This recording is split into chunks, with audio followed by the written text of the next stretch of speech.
Stephen Carroll with all the business news. Thank you very much. And we're moving across the desk to Alison Sargent, who's here with the International Press Review. Hi, Alison. Hi, Beth. And we're going to be starting with the international press's reaction to that bomb blast yesterday in St Petersburg. Yes, front page in news in Russia today, as you might imagine. We're going to start with the front page of Kommersant. They have a picture of that blown-out metro car. And in its article, the paper says that despite the terrible consequences of the explosion, there was actually very little to no panic in the streets that they witnessed. The front page of Vedomosti, though, we can see the attack scene above ground. Now, their headline says, "Bomb in St Petersburg," and the paper, which is affiliated with the Wall Street Journal and the Financial Times, has an editorial that we've pulled out on its front page in which they say that, like terrorist attacks in Europe, even with heightened security, there's really no way to completely prevent them, and that any measures the government now takes would only give the illusion of control but not actually do any good. And they warn that the government could use the attack as an excuse to use security and intelligence to crack down on civic engagement. And there's an editorial in another Russian paper, Gazeta. They were also worried about the political repercussions of this attack. It says that the attack sent a shockwave of panic through social media, and they're worried that the government will use it as justification for fighting terrorism abroad, in particular in Syria, rather than focusing on problems at home, which, according to this paper, is really what the government should be doing.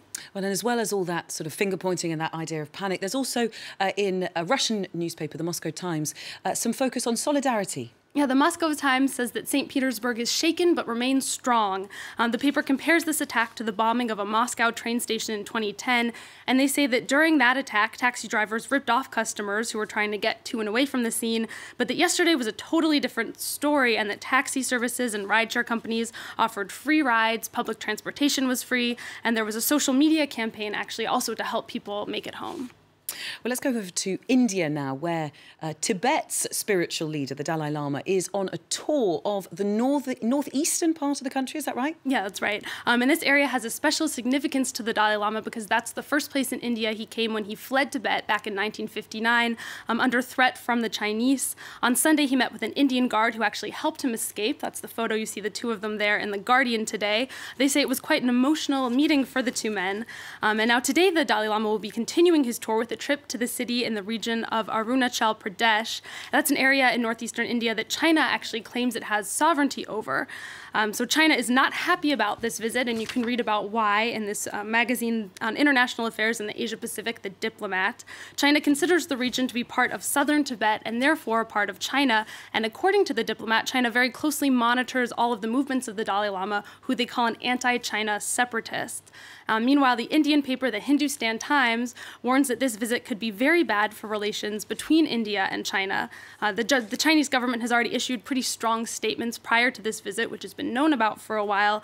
And I didn't see anything about it in Chinese papers today, but we'll have to see if there's more in the days ahead. Yeah, we'll certainly be looking out for that. And let's move over to South Africa, where papers over there are responding to the country's credit rating being downgraded to junk status. The blame seems to be being placed largely on the president, Jacob Zuma. Yes, it does. As you saw in business news, this move came just after Jacob Zuma fired his economy minister, and I pulled out a cartoon from South Africa's Mail and Guardian that has a depiction of this. It shows an operating room with the South African economy on the operating table, and then we have a doctor who we imagine might be the former economy minister who's asking for a scalpel, and his assistant, Jacob Zuma, rather than handing it to him, actually just plunges it straight into his back. Oof. Yeah. And there's another South African paper, The Times, that says that since this downgrade, there is mounting pressure on Jacob Zuma to step down. This paper quotes one opposition leader who says that the term junk status should actually be applied to the South African government. So pretty harsh words there, but the finance minister is expected to comment on the downgrade today, so we'll see what he has to say. Absolutely, I'm sure you'll be bringing us that now. Finally, one for lovers of French film out there, because Amélie, that film set in Paris, has been made into a musical. Yes, now just to remind everyone, if you haven't seen Amélie, or to remember what it is, it came out back in 2001. It's sort of a modern French classic starring Audrey Tautou. It's about a quirky young woman who lives in Paris's Montmartre neighborhood. She works at a cafe, she goes around doing nice deeds for people. And if you like Amélie Poulain, that's very good news. It's been made into a musical. The bad news is that it's apparently quite terrible. The Daily Beast has a review today that's they're even surprised by just how annoying this Broadway adaptation is. They say it lacks all of the magic of the movie version, and that everything that's cute in the movie actually just becomes really, really irritating on stage. I guess there's only so much saccharine that you can deal with, and when it gets into song form, it's even worse.